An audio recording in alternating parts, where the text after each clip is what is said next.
Well, holy hell, man. Furio just got a hell of a lot more interesting and bullish, didn't it? What's up, guys? It's Mitch, Crypto Music, coming at you from Furio today because, man, they are impressing the pants off of me. Super exciting stuff. I really like it. So, lots going on with Furio. 3 different things going on. We're going to go over really quick. The FurBet, obviously, they had the pre-sale and it sold out instantly. You can still get in there. My thoughts on that is, there's been a lot of different casinos, right? Casinos are only as good as whether you can get people in there. Yes, as far as like online gambling, the size of the business is ridiculous. I did a video sometime in the past, back when it was called there was this platform called Ace Wins, which was a big casino. And there's lots of different casinos out there, right? FurBet is obvious, or excuse me, was it the one on Tron? It's not FurBet, sorry, mixing it with this. Is it? I can't remember. The Tron-based casino. There's lots of big-ass casinos out there, right? A lot of the people got into crypto to begin with was back in the day when the U.S. decided that people in the United States weren't going to be allowed to use any type of U.S. dollars or anything or be allowed online gambling at all. They just all, grabbed a VPN, switched over to Bitcoin, and a lot of people came into the crypto world through that gambling, stopping gambling in the U.S. That brought in a whole hell of a lot of people because it was a quick and easy way around it, right? So there is millions and millions of dollars in online gambling, but there's also so many options out there, right? There's so many sports books, there's so many betting platforms, and ones that have been around for a long time and are well known and give like free bets every day. I mean, the online gambling sector is huge, but it's also very, very competitive, right? It's not like just everyone's going to come flooding over to you because you opened a casino and you got Bitcoin, right? That's not how it works. There is a lot of money, millions and millions of dollars, but there is a lot more competition there than there is in all of DeFi put together. So yes, they can corner a certain niche. Yes, there is good things with FurBet, and there's a lot of stuff with the FurBet is going to, a lot of that comes back and helps out our, the fur price, and it helps out the fur. A lot of that is coming back into our own liquidity provision, right? So I didn't buy into the pre-sale. I was actually there, but one of my Airbnbs had emergency BS, and I had to run out and take care of real world business, right? And so I'm over there taking care of Airbnb. Everyone else is buying into the pre-sale. It sold out in 29 minutes, so I didn't get involved there, even though I had, I got the 2.5% NFT that would allow me to get more because I have compounded my Furio account for 30 days straight without stopping. That gives you 2.5%. And it also gives you an NFT that allows you to get into other things like these pre-sales and all this. So some of this money is going to be coming back into the Furio system, and that's good. I've seen a lot of people asking, why use a separate token? That's terrible and blah, blah, blah, blah. And really it makes sense if you go through this and kind of read about how they're doing all this. And yes, it is a separate token, but what this is basically makes it a completely separate business that feeds into this business. I can understand why some people wanted the Fur token and not this new FurB token to be the token, because it would be more and more more and more money coming into that price. But with this new other announcement that we got where they're teaming up with Horde, and we're going to be basically turning Furio into a much more stable situation, this second token makes sense, right? Because this FurB token is going to fluctuate in price to where the Fur token is not going to fluctuate near as much. So here's some different things about the FurB, right? Which is the betting platform token. There will be a maximum supply of 5 million FurB tokens. The token has 2 unique rewards attached to it. It pays an annual rate of return that will have quarterly dividends, which are 50% of the house profits. So 50% of all the house profits are being paid out to the people who are holding this FURB token, right? The rate of return on staked tokens will be 10% APY, general staking, plus a quarterly share of 50% of the house profits if you have less than 50 FURB in your wallet. All right, you need to keep 50 FUR in your regular vault, right? So that's you qualify for the most benefits here. 12.5% APY general staking plus quarterly share of 50% of the house profits if you have more than 50 FUR. Like I said, you need more than the 50 FUR. You'll be missing out on way too much. So you might as well grab that. You might as well get yourself a secondary passive income, especially now that we're going to be the biggest announcement of ever teaming up with the Horde liquidity management system. I'm so freaking happy about that. Okay, so they had their little pre-sale, right? And they're going to have another pre-sale. But the point of all this is a lot of this feeds back into our beautiful platform here, right? Profit distribution. The first tranche of profit will be used to back interest payments to ensure stability for the price of FURB and will be sent to the LP. There will be then be allocations as follows. 50% of the remaining house profit is distributed to staked token holders. It's split proportionally, but there are 10% uplift to your share, and the same wallet address holds FUR in the 50%. 25% of the profit goes to the ecosystem and marketing devs.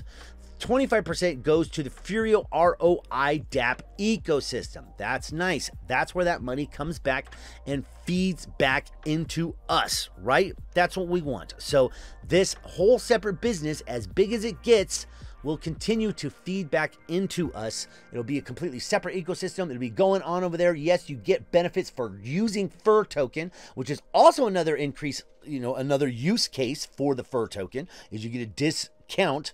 You get a discount coming into the casino. You also hold the FUR. By holding FUR, you get those increased dividends that we looked at. So another use case there. And then also you can come in with the FUR, get your discounts, and then we have that 25% of the profits feeding back into our ecosystem. So this is, another leg for this entire ecosystem. And we have more legs coming, right? So the next big update we got was this FUR pool. FUR pool is very interesting. The FUR pool is going to give you a steady passive income in USDC, and it's very interesting the way that it works, right? 2% of the FUR taxes go to the FUR rewards. 1% of the casino buyback sales also goes to the rewards pool. Comes over here to this FUR USDC. So with this pool, it is also using using the casino. So the casino is feeding back into this LP, this USDC LP. So there is one more way that the casino is helping feed back into this, and why you don't really need the FUR token to be that token, because the FUR token is now going to be pretty damn stable. Okay, so 1% of the buybacks and sells go into this reward pool. 2% of all FUR taxes go into this reward pool. You can stake USDC here. You sell your FUR tokens, when they get paid out, you can take that USDC, you put it in here. If you lock it up for a certain amount of time, the longer you lock it up, clearly the more benefits that you get, like in automatic LP right at the beginning, and it increases your stake, it increases everything that you're getting, and it's pretty cool. So this basically acts as a way of firming up the price even before they're adding the Horde liquidity management system, which we will be getting to in 1 second. So how does it work? When you deposit your USDC into the FUR pool LP, two things happen.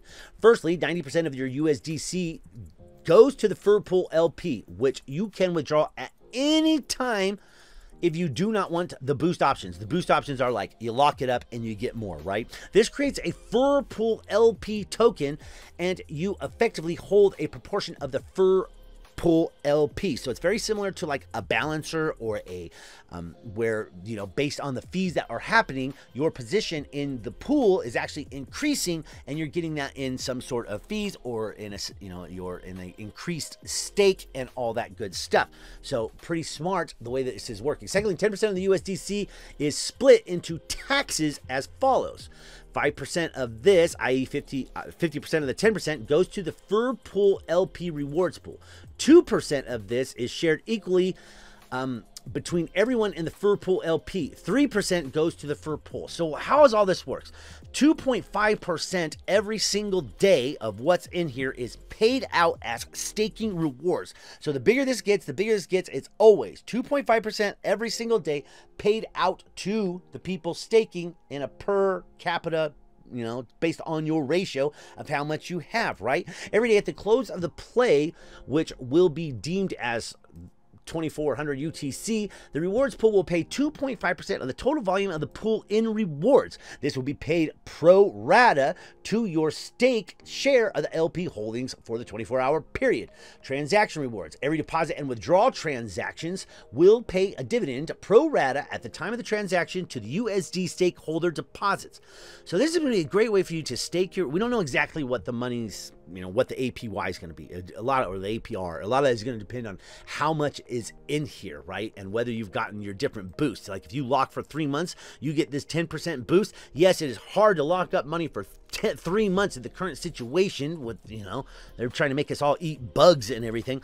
But with this 3%, you know, with this 10% boost, that's pretty killer. 3 months is not really all that long. So for example, if you hold 10 Fur Pool LP tokens and you commit for 3 months, you will be boosted to an 11 Fur Pool LP tokens for your daily rewards. So it's actually your Fur Pool, your LPs. You get more LPs in this 10%, and that 10% you are earning on it. That's a pretty freaking cool way to do it that really helps us. How does a Fur Pool LP rewards pool pay rewards? The Fur Pool LP rewards pool will have a variety of income streams from the ecosystem. Deposit and withdrawal tax from the Fur Pool LP, a 2% proportional of the buy tax from the Fur, and a 1% proportional of the buy and sell transactions on Furbet. All of that feeding this pool. This is going to be a great way to harden the price and also create a lot of liquidity and stuff that these guys will be able to do, because you can't get on exchanges, you can't do all this different stuff till you have like some pretty decent liquidity and you got ways in and out and all those stuff that exchanges make you do. Now, for the biggest freaking announcement to come is this one here. One of my favorite damn platforms where I currently have my biggest kind of chunk of money, earning me freaking money every single day is at Horde. It is steady as steady and can be. They use this LMS system. They charge other players for this system. One good thing about using the LMS as opposed to just like creating your own bot and going that way is these guys will help you with promotion. Do you know how many big Horde is? It's got like 17 million in locked liquidity. These people, you know, they've paid out like 10 million in BUSD rewards just by being part of the Horde system. It's like you get all the Horde people coming in. Like this makes people look at the system. There's so many times on Twitter where I see people say, you know, I pretty much just get into things that are using the LMS, the Horde LMS system, because that's the only thing I trust. I'm tired of freaking losing. I'm tired of prices taking, you know, I'm tired of this happening. So being that we don't know where the price, what it doesn't say in here, like what the dollar range will be, where they're going to hold this. But what it does say is they don't really like the way that the price went, where it fluctuated really huge, right? The basic concept of an ROI DApp is that you get your initial deposit back. Any subsequent deposits is returned with more besides. So this thing says, when is an ROI DApp not an ROI DApp? Well, when you buy in like Drip, you buy in at $100 and the price goes down to $5 to $10 and you're expected to get your 365% return, and there ain't no way when you 10x'd in the negative, right? You'll never ROI on that unless you double down and DCA'd in lower, which I know a lot of people don't like hearing that, but the only way to get out of that situation is to DCA your way into success. And you've probably heard that before, but DCAing your way into profitability when you took a 10x in the negative is not as easy as it sounds, right? You really got to come up with a lot of capital to make that happen. Anyway, DeFi is awash with projects offering crazy rate of interest and trips to the moon via a Lambo garage. The Furio dev team have always advocated sustainable return and purposeful steady growth. That's pretty much what they said the whole time. The crazy price rise that we experienced in July was not ideal was not ideally what the team wanted, even though it attracted a fantastic amount of crypto PR and recognition for the ecosystem. It always does, right? When the price is going up, it's a huge flag like, hey, look over here, things are going on, come on over. And then when that starts going down, then people, they feel remorse, a sense of dread, a big pit in their stomach because they bought the damn top, right? The anti-debt mechanisms that we have introduced have worked exceptionally, but inevitably, people have chosen to take an element of profit and return against the initial investment. We would be amazed if anyone was surprised by this. Our sustainable growth plan revolves around a cross-supporting ecosystem with real-world utility and genuine profit models. And a lot of this is still to come. Yes, I have some, one person came at me, he's like, they have no revenue, they have no real purpose for this token, blah, blah, blah. I'm like, that's what we're building. That's what getting in early is all about, is that you are paid in emissions as they are building real world things, real world stuff. And, we're basically feeding off the Ponzonomics of demand, knowing that they've got a lot more down the pike that is going to make this thing sustainable, bring in more people, bring in steady profits, all that good stuff. The team have always wanted the price point to appreciate steadily. Hence the question above, when is an ROI DApp not necessarily an ROI DApp? The answer is very simple. It is not an ROI DApp if participants are not able to do exactly that. Get an ROI in a time frame they can budget for.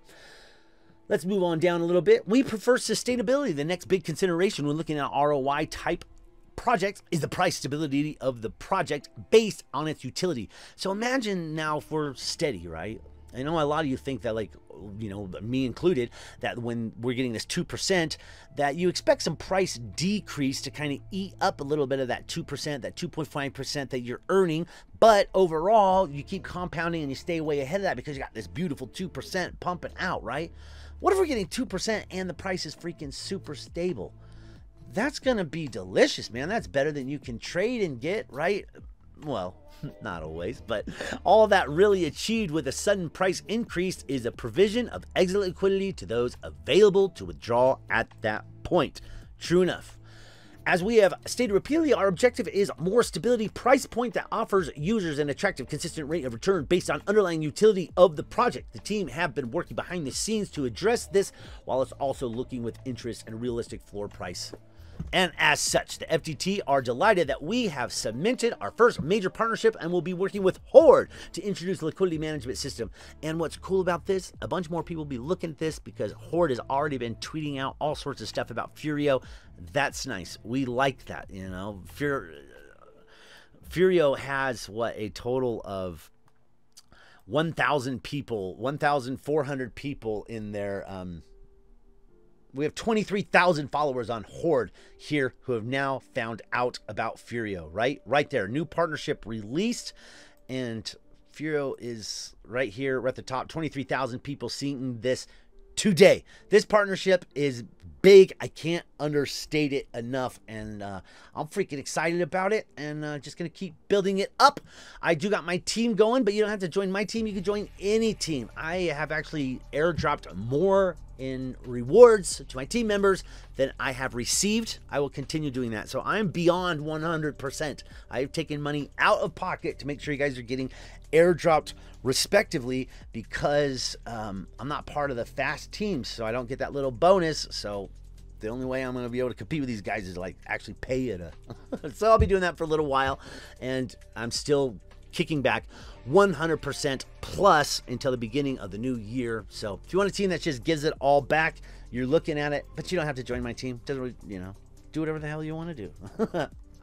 Either way, we got a really nice place to be here, and I'm super excited. None of this is financial advice, this shit's risky, and you should only do with your money what you feel safe doing, right? We got some really beautiful things happening. Furio will be detailing the Horde's LMS system next week. I'm very interested to see what price point they choose. I'll keep you guys up to date. Come follow me on Twitter. Come talk to me in Telegram. Come say hello. And we got a very, very small team in there, but we're close, and we, everyone knows each other. And so join the fam. Why not? Catch you on the next one, guys. Appreciate you. Out.